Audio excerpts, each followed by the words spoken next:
যখনই তুমি কোনো রুমে ঢোকো, মানুষ প্রথমে কি লক্ষ্য করে জানো? আর সেটাই ঠিক করে দেয় তোমাকে তারা রেসপেক্ট করবে না ইগনোর করবে। কিন্তু তোমার জানা নেই এটা আসলে কিভাবে কাজ করে। এই ব্যাপারটা বোঝার জন্য আমি এখন তোমাকে দুটি ক্লিপ দেখাবো। একটিতে থাকবে বডি ল্যাঙ্গুয়েজ আর অন্যটিতে থাকবে না, আর পার্থক্য তুমি নিজেই বুঝে যাবে। তাহলে প্রথমে দেখি বডি ল্যাঙ্গুয়েজ ছাড়া ক্লিপটি। The core vocal foundations of great communication. It's vital that you learn to apply the things you learn. Otherwise, যেমন তুমি দেখলে এখানে কোনো বডি ল্যাঙ্গুয়েজ ব্যবহার করা হয়নি। এখন এই ক্লিপটা দেখো।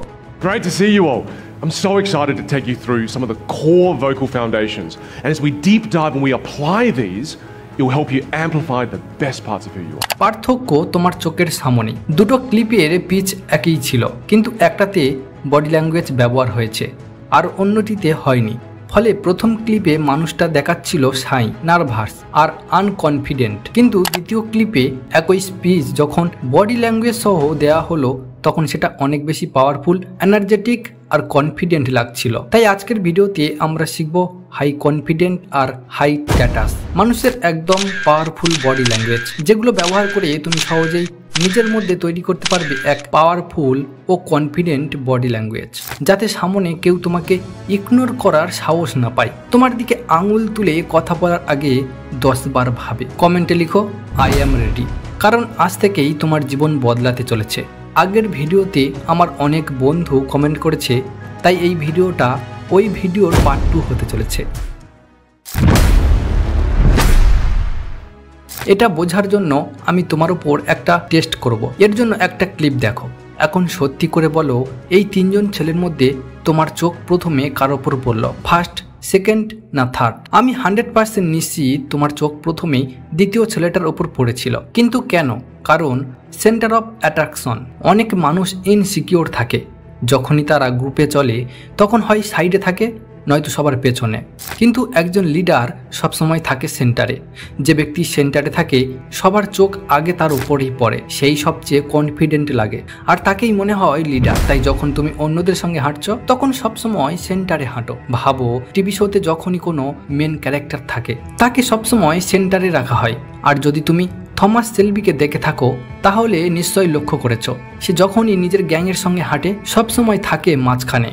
কারণ যে সেন্টারে থাকে তাকে মানুষ ইম্পর্টেন্ট দেয়, তাকে লিডার হিসাবে দেখে। আর যদি তুমি সেই মানুষ হও যে সবসময় সাইডে হাঁটে, মেন স্ট্রিমে আসতে ভয় পায়, তাহলে তোমাকে কখনোই ইম্পর্টেন্ট রোল বা লিডার হিসাবে দেখা হবে না। তাই এটা মনে রাখো, যখনই হাঁটো পুরো কনফিডেন্স নিয়ে সেন্টারে এসো। লিডার সেই হয় যে নিজের মধ্যে ততটা সাহস রাখে যে নিজেকে সেন্টার স্টেজে রাখতে পারে। এখন তুমি সেন্টারে তো চলে এলে, কিন্তু প্রশ্ন হলো কিভাবে হাঁটবে। যখন তুমি কোনো রুমে প্রবেশ করো, মানুষ তোমার বডি ল্যাঙ্গুয়েজের প্রথমে যে জিনিসটা লক্ষ্য করে তা হলো তোমার ওয়ার্কিং স্টাইল। তাই কিছু গুরুত্বপূর্ণ বিষয়ে মনোযোগ দিতে হবে। প্রথমত, walk with confidence, swing with power. তুমি নিশ্চয়ই দেখেছো যখন কোনো ছোট্ট প্রাণী বা পোকা ভয় পায় বা স্ট্রেসে থাকে, সে নিজেকে ছোট্ট করে ফেলে, নিজেকে গুটিয়ে ফেলে। মানুষের ক্ষেত্রেও একই বিষয় প্রযোজ্য। যদি তুমি নিজের ওয়ার্কিং স্টাইল উন্নত করতে চাও তাহলে তোমার শোল্ডার রিল্যাক্স রাখো, ওগুলোকে ন্যাচারাল সুইং করতে দাও। কখনো কাঁধ টান টান করে হাঁটবে না, এটা তোমার ইমপ্রেশন খারাপ করে। যেমন এক হাইট অ্যাটাচ আলফা ফিমেল হাঁটার সময় তার হিপসের মুভমেন্ট বাড়িয়ে নিজের ফেমিনিটি দেখায়, তেমনি এক হাই ভ্যালু সিগমা মেল হাঁটার সময় নিজের শোল্ডার সুইং করে নিজের মাস্কুলিনিটি প্রকাশ করে।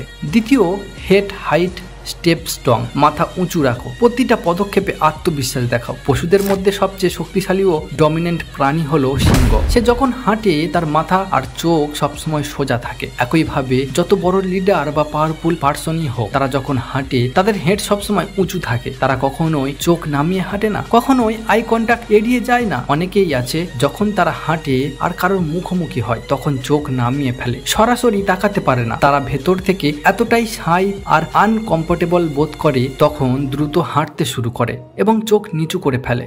এই জিনিসগুলো তোমাকে ইনসিকিউর বা আত্মবিশ্বাসী দেখায়। তাই যখনই হাঁটো সামনের মানুষের দিকে তাকাও, নিজের হেড সবসময় উঁচু রাখো। এটা দেখায় তুমি কোথায় যাচ্ছ আর কেন যাচ্ছ। তোমার গোল ও পারপাস পরিষ্কার বোঝায়। তৃতীয়, ব্যালেন্স ওয়াকিং। অনেক মানুষ এমন ভাবে হাঁটে যেন তাদের পেছনে পুলিশ পড়েছে, আবার কেউ এত স্লো হাঁটে যেন তাদের কোনো চিন্তাই নেই, কোনো কাজ নেই, অথবা তারা জীবনের প্রতি একদম থাকা না থাকার মতো ক্লান্ত ও ডিপ্রেস। তোমাকে এই দুই এক্সট্রিমই এড়াতে হবে। তুমি এমন ভাবে হাঁটো যেন তুমি না বেশি দ্রুত না বেশি ধীরে, একটা মিডিয়াম রেঞ্জ বজায় রেখে হাঁটো। তোমার প্রতিটা পদক্ষেপ এমন হবে যেন সবকিছু তোমার নিয়ন্ত্রণে আছে। তুমি শান্ত, স্যাটিসফাইড আর নিজের ওপর কনফিডেন্ট, কারণ তোমার হাঁটার স্পিডই নির্ধারণ করে দেখতে থাকা মানুষ তোমাকে কেমন ভাবে বিচার করবে।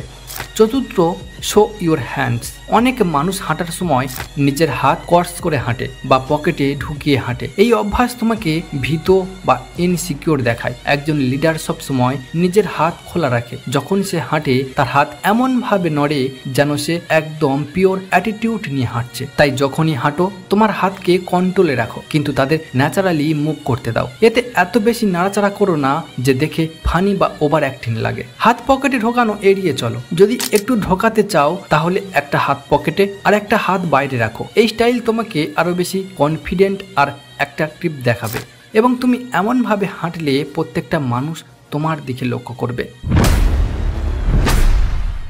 তোমার শরীরে প্রায় 40 থেকে 50% অংশ হলো পা। তাই তুমি কিভাবে দাঁড়াও অথবা বসার সময় তুমি কেমন ভাবে পা রাখছো তা তোমার বডি ল্যাঙ্গুয়েজের উপর বিশাল প্রভাব ফেলে। যেমন যদি তুমি হাত বন্ধ করে একদম অ্যাটেনশন পজিশনে দাঁড়াও তাহলে সেটা তোমাকে উইক দেখায়। এই ভঙ্গি সাধারণত তখনই ব্যবহার হয় যখন তুমি কারোর তুলনায় দুর্বল অথবা সামনে থাকা ব্যক্তি তোমার চেয়ে বেশি ডমিনেন্ট। কিন্তু যদি তুমি চাও অন্যদের সামনে নিজেকে পাওয়ারফুল আর ডমিনেন্ট দেখাতে, তখন নিজের হাত ও পা এমন ভাবে রাখো যেন তুমি একজন বস, রিল্যাক্স, কনফিডেন্ট আর নিজের ওপর পুরোপুরি নিয়ন্ত্রণে আছো। তবে এর জন্য তোমাকে কিছু শক্তিশালী টেকনিক শিখতে হবে। Step forward with power. এটা হলো আত্মবিশ্বাসী ও প্রভাবশালী শরীরের ভঙ্গির নিখুঁত কম্বিনেশন। এই কারণে তুমি দেখবে স্টেজে বেশিরভাগ সেলিব্রিটি একই ভঙ্গিতে দাঁড়ায়, যাতে তারা একই সঙ্গে পাওয়ারফুল আর অ্যাট্রাকটিভ দেখায়। কিন্তু প্রশ্ন হলো এই আকর্ষণীয় স্ট্যান্ডিং পজিশন এর সঙ্গে তোমার হাতগুলো কিভাবে রাখবে।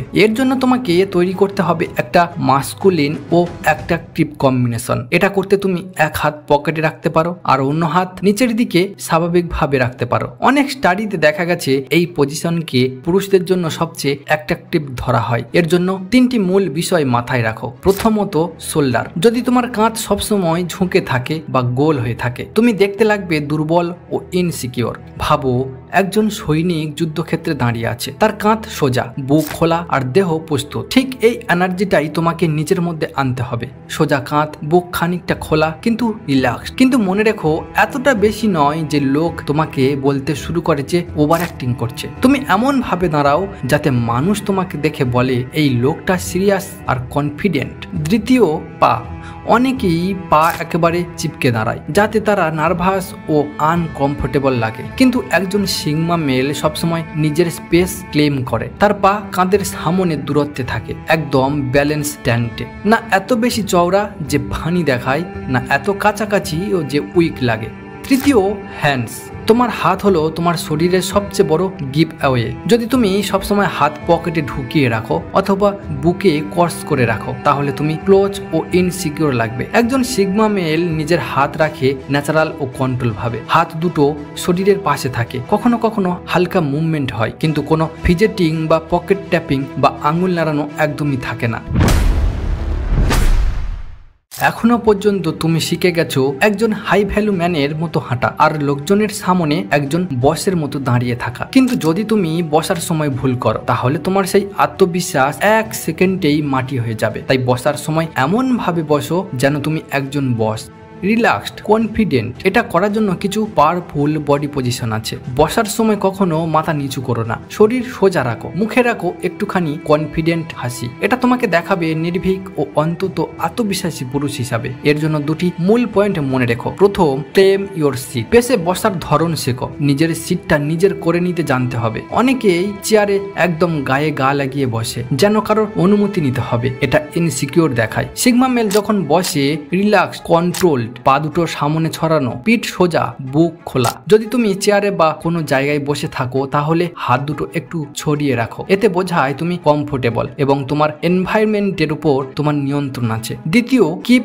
Your back straight. অনেকে বসে পিঠ বাঁকিয়ে ফেলে, এটা তোমাকে দুর্বল ও লো এনার্জি দেখায়। পিঠ সোজা রাখো, কিন্তু একদম স্টিক না এমন ভাবে ঝোঁকো যেন বিরক্ত লাগছে, না এমন সোজা বসো যেন মিলিটারি পজিশন নিচ্ছ।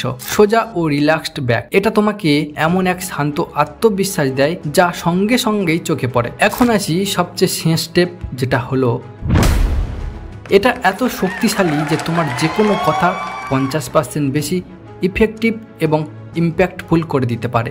তাই প্রত্যেক ব্যবসায়ী ও রাজনৈতিক আর ইনফ্লুয়েন্সার এই বডি ল্যাঙ্গুয়েজ ব্যবহার করে নিজের কথা আরও শক্তিশালীভাবে বলার জন্য। এর জন্য 4টি হ্যান্ড পজিশন আছে। স্পিকার, লিডার আর সিগমামেলরা এটা দিয়ে সবাইকে নিজের দিকে টেনে নেয়। প্রথমত সুইপ, দ্বিতীয় ফ্রেমস, তৃতীয় কাটস, চতুর্থ স্টিপল। এইসব স্টেপগুলো প্র্যাকটিস করলে তুমি নিজের একটা কনফিডেন্ট এবং ডমিনিং বডি ল্যাঙ্গুয়েজ তৈরি করতে পারবে। কিন্তু যদি তুমি এমন একটা আত্মবিশ্বাস গড়ে তুলতে চাও যাতে সামনে যেই আসুক না কেন তুমি নার্ভাস না হয়ে প্রতিটা পরিস্থিতি কনফিডেন্টলি হ্যান্ডেল করতে পারো, আর এই 4টে স্টেপ আমি আগের ভিডিওতে ভালোভাবে বুঝিয়েছি। তাই ক্লিক করো এই ভিডিওতে আর চলো ওই ভিডিওতে দেখা করি তোমার সাথে।